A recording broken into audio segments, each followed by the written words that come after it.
spread the geekery of sound. So as I near my graduation in December, I'm very glad that I chose to come to this wildlife biology program. It has given me everything I've dreamed of and more, from enthusiastic and incredibly supportive professors to amazing opportunities to do real hands-on research.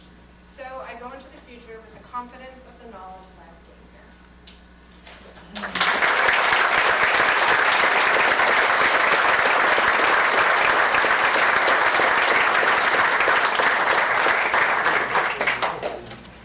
So we try very hard to give our students, provide opportunities for our students to gain field experience. The other thing we try to do is to work with student professional groups, the Wildlife Society, American Fisheries Society, Society for Conservation Biology, and provide leadership opportunities for many of our students. Morgan Sparks, one of our, I believe, seniors, is a double major with journalism, and he is the president of our student chapter of the American Fisheries Society, has been for the last couple of years, and he'll talk a little bit about his experiences. Morgan.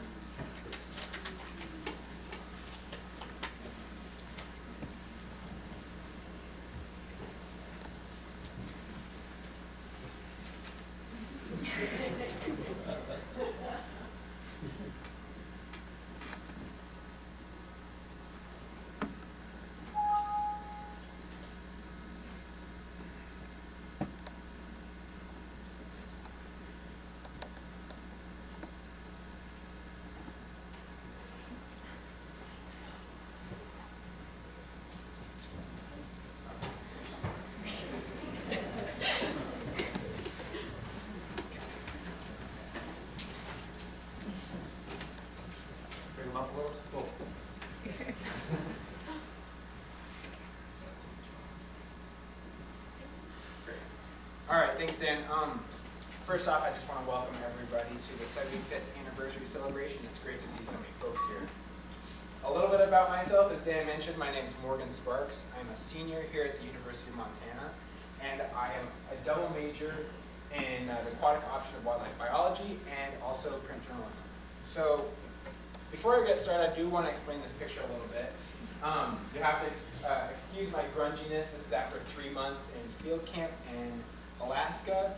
I will say, though, that is a Grizz poncho that was bought at the bookstore, and that's a Kodiak brown bear in the background. So there's a lot of Grizz pride in this picture. Really what I would like to discuss, though, is all the great opportunities I've been given by this department. Notably, this is in 3 areas. The first is experiential learning. Secondly, through student leadership opportunities. And third, through engaged professors and staff. When I first learned about the experiential learning requirement for the program, I knew from the outset that I wanted to work in Alaska. So I spent hours on the internet, trolling all types of job databases, looking for jobs, mostly in Alaska. That was, USA Jobs, the Texas A&M Job Board. I did look on FWP. Montana was a close second. But eventually I happened across one, the SCA. So if you're unfamiliar with the SCA, it's the Student Conservation Association. It's an environmental internship database, and I sent about 15 job applications out through their service. Didn't hear back from too many folks, but eventually I got an email from one KRAA, that is the Kodiak Regional Aquaculture Association. They sent me an email. We scheduled a time for a phone interview. I ended up talking to my soon-to-be boss, Tina Fairbanks, for about 20 minutes. And they hired me right after the interview. So I spent that following summer as an intern in Kodiak, Alaska. They actually rehired me the following summer to work the same job, but paid me, so that was really great. And I had 2 primary responsibilities there. The first was running this giant net you see here. This is a large seine barrier that we stretched across the mouth of one of the creeks on actually a Fogneck Island, and it kept adult sockeye from returning up that system. The other job that I worked there was a lot of fish counting. This weir you see here, we counted adult sockeye as they passed through our weir and upriver. But a lot of what I was doing there was counting fish, keeping fish from going uprivers, and we took a lot of scale samples to send back to the lab in Kodiak. Really what I took away from the experience, though, was how it helped me transition to a leadership role. I'm sure as many of you know from field experience, a lot of what you do in the field, it's kind of heightened. There's a lot of danger and a lot of field work or work in the bush. Where I was, there's bears all over the place. And we had bears that we were every single day. We're using firearms. We gotta watch out when we're operating boats, airplanes, things like that.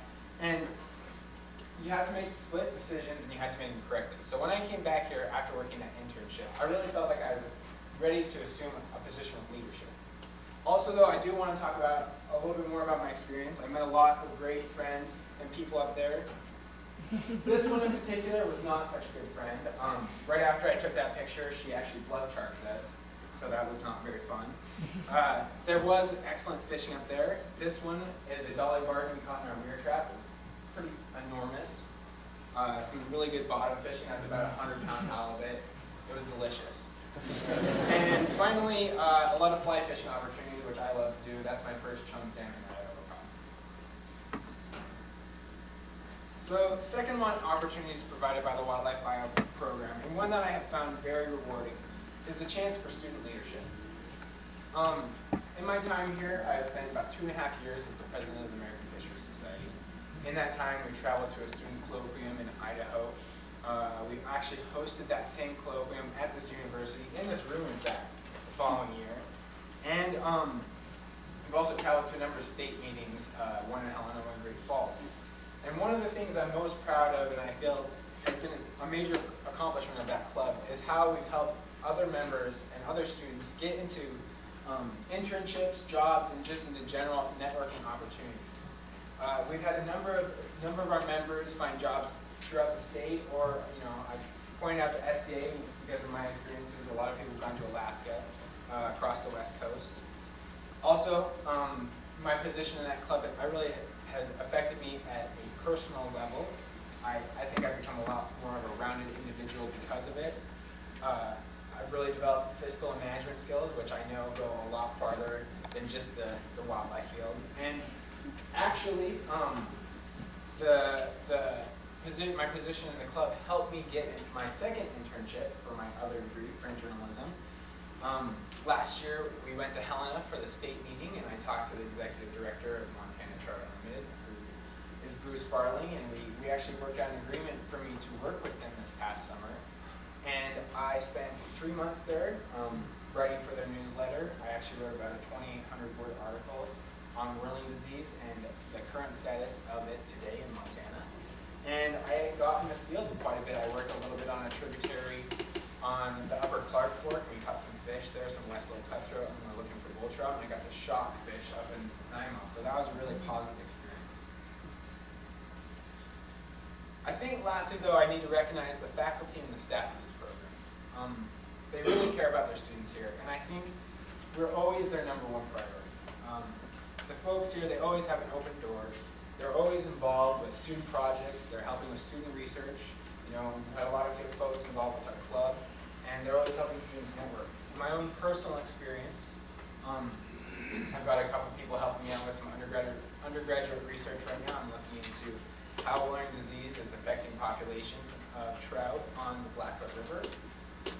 They've also helped a lot with our club, whether it be hooking us up with speakers, getting us to state meetings, or whatever we really need, we can go to someone.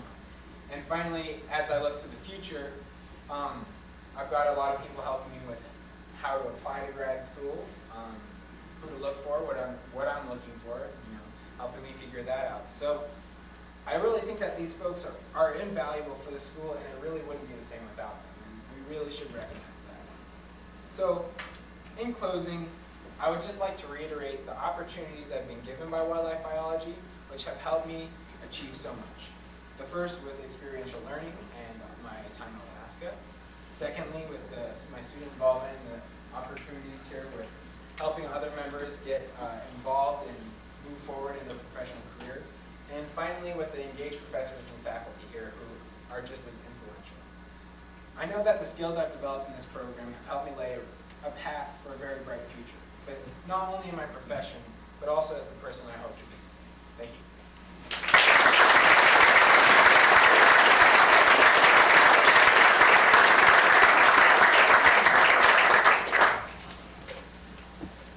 running a bit late, so I think we'll not show the videos of individual faculty members and some of the research that they're doing. We will post those, however, on our website.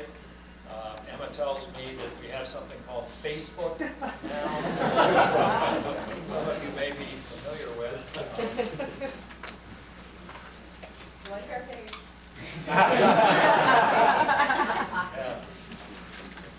But I do want to say one other thing, and that is that we've received a lot of kudos today for the program. And I really want to thank you, our alumni. I send out a letter once a year to our alums and ask you to help us help our current students. There's a great presidential debate about you didn't build that, whether they did or not. I don't want to argue that, but I do want to say that you folks who send in those checks for $20, $50, $100, you have helped build this wildlife program. We've got a renovation project going on up on the 3rd floor of forestry. We're able to send students to professional meetings. We're able to get them engaged in experiential learning, largely because of your contributions, and I just want to say thank you. So give yourselves a hand.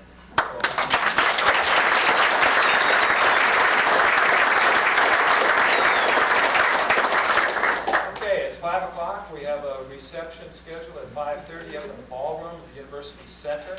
I know that center wasn't there when some of you were going to get there. Yeah, I think most of you know where it is. Followed at 6:30 by dinner, so those of you who have let us know that you would like to join us for dinner, please head on over to the University Center. And thank you for coming today.